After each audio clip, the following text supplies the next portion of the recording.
Hi, welcome back to our study of Exodus. And last week we talked about chapters 20 through 24, and we talked about the people of Israel receiving the law, and we talked about how receiving this law represents them coming into a relationship with God, but also they know what it means to be in a relationship with God. They know how to be in a relationship and what their expectations are as the relationship. And so if you haven't watched that one already, you can go back, and we've got a playlist of all of our Exodus study, and so you can go back and watch any that you've missed or that you want a refresher on.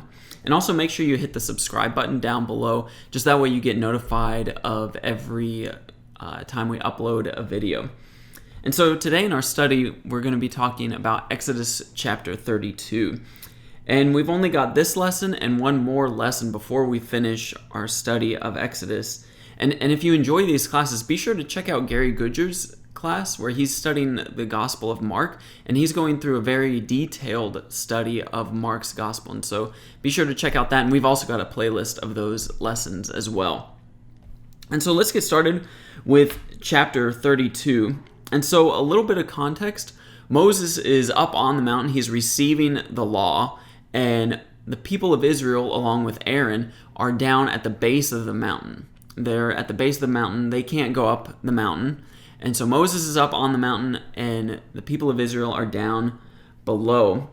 And they get a little impatient. While Moses is gone on top of the mountain. And this is a pretty common story if you know your Bible. But let's go ahead and read part of it and get into our study today. So Exodus chapter 32, verse 1 says, "When the people saw that Moses was so long in coming down from the mountain, they gathered around Aaron and said, 'Come, make us gods who will go before us. As for this fellow Moses, who brought us up out of Egypt, we don't know what has happened to him.' Aaron answered them, 'Take off the gold earrings that your wives, your sons, and your daughters are wearing, and bring them to me.' So all the people took off their earrings and brought them to Aaron. He took what they handed him and made it into an idol cast in the shape of a calf, fashioning it with a tool. Then they said, 'These are your gods, O Israel, who brought you up out of Egypt.' When Aaron saw this, he built an altar in front of the calf and announced, 'Tomorrow there will be a festival to the Lord.' So the next day the people rose early and sacrificed burnt offerings and presented fellowship offerings. Afterwards they sat down to eat and drink and got up to indulge in revelry. Then the Lord said to Moses, 'Go down, because your people whom you brought up out of Egypt have become corrupt. They've been quick to turn away from what I commanded them, and have made themselves an idol cast in the shape of a calf. They've bowed down to it and sacrificed to it, and have said, "These are your gods, O Israel, who brought you up out of Egypt." And so while Moses is gone, the people of Israel, they break the first two commandments that we got in chapter 20, where the first commandment that says, "You shall have no other gods before me," and then the second commandment of not to make any idols. They've broken those first two commandments already. And if you look at verse 4, Aaron says, "These are your gods, O Israel, who brought you up out of Egypt." And then if you rewind to chapter 20, Chapter 20, verse 2, it says, "I am the Lord your God who brought you out of Egypt, out of the land of slavery." It's the same language. And so they are saying that this idol, this golden calf that they've made, it's Yahweh. They're saying this is the Lord, Yahweh, who brought you out of Egypt. And so Aaron is saying all this, and it is not good. This is such bad news for Israel. And if we rewind further to Exodus chapter 19, verse 8, the people all responded together, "We will do everything the Lord has said." And this is people of Israel talking, saying that they're committed to God, that they will do everything God says. And already they're going back on that. They're going back and disobeying the first two commandments of God. And so the people of Israel, they've completely turned their backs on God. And so let's look at God's response. Verse 9, it says, God says, "I have seen these people," the Lord said to Moses, "and they are a stiff-necked people. Now leave me alone so that my anger may burn against them and that I may destroy them.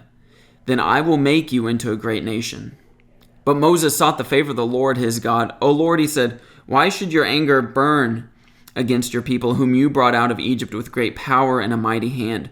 Why should the Egyptians say it was with evil intent that he brought them out, to kill them in the mountains and to wipe them off the face of the earth? Turn from your fierce anger, relent, and do not bring disaster on your people. Remember your servants Abraham, Isaac, and Israel, to whom you swore by your own self, I will make your descendants as numerous as the stars in the sky, and I will give your descendants all this land I promised them, and it will be their inheritance forever. Then the Lord relented and did not bring on his people the disaster he had threatened. And so God says that he's going to wipe out all the Israelites, that he's going to start over with Moses here. And which this is a great opportunity for Moses. I mean, he has the chance to really make a name for himself, that he has the chance to have a legacy, but Moses says no. And basically steps in as a mediator between God and the Israelites. He steps in as a mediator between God and the Israelites, shows some humility, I think. And so Moses goes down the mountain to see kind of what all is happening, and I'd like us to look at some leadership traits. I mean, we've got Moses here on one side for a leader, and then we've got Aaron on the other side. Moses is on top of the mountain with God. Aaron's at the bottom of the mountain with the people of Israel. And so let's look at verse 19, starting in verse 19. When Moses approached the camp and saw the calf and the dancing, his anger burned, and he threw the tablets out of his hands, breaking them to pieces at the foot of the mountain. And he took the calf they had made and burned it in the fire. Then he ground it to powder, scattered it on the water, and made the Israelites drink it. He said to Aaron, what did these people do to you that you led them into such great sin? So Moses goes down the mountain, and he basically comes to Aaron and says, what's going on?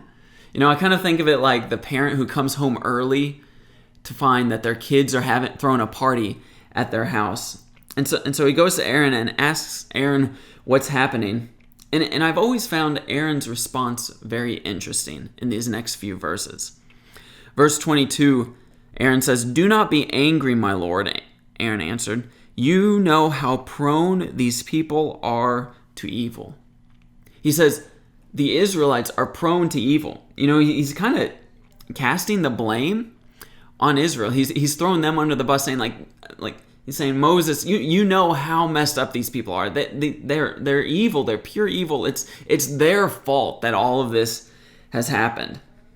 And so he's like, well, Moses, it's not my fault. It's not my fault at all. It's their fault. It's their. You know how sinful they are.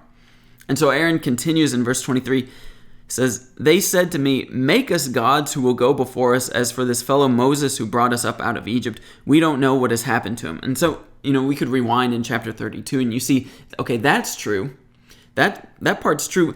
But then notice what he says in verse 24. So I told them, whoever has any gold jewelry, take it off. Then they gave me the gold, and I threw it into the fire, and out came this calf. I read that, and it's almost kind of like, you know, he's saying to Moses, I had this gold. I just threw it in the fire, and magically, just out of nowhere, this calf came out of the fire.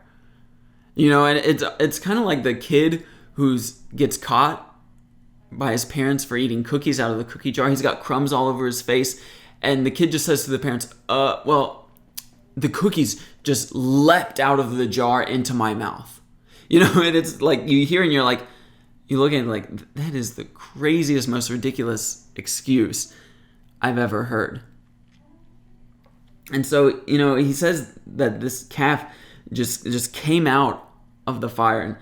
But Aaron is supposed to be a leader. You know, he's the high priest for the people of Israel. You know, he should have stood up for what is right, but he let his surroundings influence his actions. And then he didn't take ownership of his failures. He blamed it on the other people. In verse 22, he talks about how they're prone to evil. You know, the mark of a true leader or a responsible person is someone who looks at their mistakes and says, yeah, I goofed up there. Yeah, I shouldn't have done that. You know, that they acknowledge their sins or mistakes and take ownership of it. But we don't see Aaron doing that here. He doesn't take ownership. He's not a very good leader in this moment right here. He doesn't own up to his mistakes. But now look at Moses' leadership. I want us to maybe contrast it a little bit. We've already seen Moses' humility in verses 11 through 14, where he had the opportunity to become something greater, perhaps, but he chose not to. And then another mark of a good leader, in addition to humility, is someone who's willing to serve those who lead. They put the interests of the majority before their own personal advancement. They look out for others before they look out for themselves. And we see that in verse 30. The next day Moses said to the people, "You have committed a great sin. But now I will go up to the Lord. Perhaps I can make atonement for your sin." So Moses went back to the Lord and said, "Oh, what a great sin these people have committed. They have made themselves gods of gold. But now please forgive their sin. But if not, then blot me out of the book you have written." So Moses goes back to God and enters kind of the role of mediator. He's going to attempt, in verse 30 he says, to make atonement for their sin. And he even asks in verse 32 that God forgive their sin. And if he doesn't forgive their sin, that he be blotted out of the book. It says that Moses says, then I'll take the punishment for their sin if you're not willing to forgive their sin. And that sounds oddly familiar, doesn't it? You know, it's Jesus. Jesus becomes our mediator. Jesus was the atonement for our sin. He took the punishment for our sin so that we didn't have to. You know, Israel was a broken, messed up people. They sinned against God many times. This is not the only time they mess up, and we too are a broken people.